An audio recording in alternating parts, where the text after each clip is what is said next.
Special എന്ന് പറഞ്ഞാൽ നെയ്ച്ചോറാട്ടോ. നെയ്ച്ചോറും ചിക്കൻ കറിയും. നമുക്ക് ആദ്യം നമുക്ക് സ്പൈസസ് ഒക്കെ എടുത്തിട്ട് നമുക്ക് നെയ്യിനിട്ട് വഴറ്റിയ ശേഷം ക്യാരറ്റും സവാളയും കൂടെ വഴറ്റുക. അതിനുശേഷം നമ്മൾ അരി അതിനകത്തോട്ട് ഇട്ട് കൊടുത്ത് ചെറുതായിട്ടൊന്ന് മിക്സ് ചെയ്തെടുക്കുക.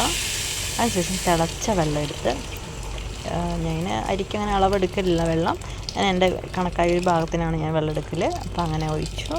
നമ്മൾ നല്ല ഫ്ലെയിം തീ ഓൺ ചെയ്ത് വെച്ചതിന് ശേഷം തിളച്ചതിന് ശേഷം സിമ്മിലാക്കി വെക്കുക. നമ്മൾ അതിനകത്തോട്ട് ഒരു സ്പൂണും കൂടെ നമ്മൾ നെയ്യ് ഒഴിച്ച് കൊടുക്കുന്നുണ്ട് കേട്ടോ, കാരണം കുഴഞ്ഞു പോകാതിരിക്കാൻ വേണ്ടി. അതിനുശേഷം ഞാനത് അടച്ച് വെച്ച് അങ്ങനെ നെയ്ച്ചോറ് ഈസ് റെഡി ആയിട്ടുണ്ട്. ഇതാട്ടോ എൻ്റെ നെയ്ച്ചോറ് ഇങ്ങനെയാണ് ഇരിക്കുന്നത്. പാകത്തിന് വേവായിട്ടുണ്ട്, വെന്ത് പോയിട്ടില്ല, എന്നാൽ വേവാതെ ഇരുന്നിട്ടില്ല, കറക്റ്റായിട്ടുണ്ട്. അങ്ങനെ പിന്നെ ചിക്കൻ കറി വെക്കാൻ വേണ്ടി ഈസി ചിക്കൻ കറിയാണ് ഞാൻ വെച്ചിരിക്കുന്നത്. അപ്പം തിളച്ച് വരുന്നേ ഉള്ളൂ. അങ്ങനെ ഇത് റെഡി ആയിട്ടുണ്ട്. ചിക്കൻ കറിയും റെഡിയായി, നെയ്ച്ചോറും ചിക്കൻ കറിയും അങ്ങനെ റെഡിയായി. ഇന്നത്തെ ഫുഡ് ഇതാണ്.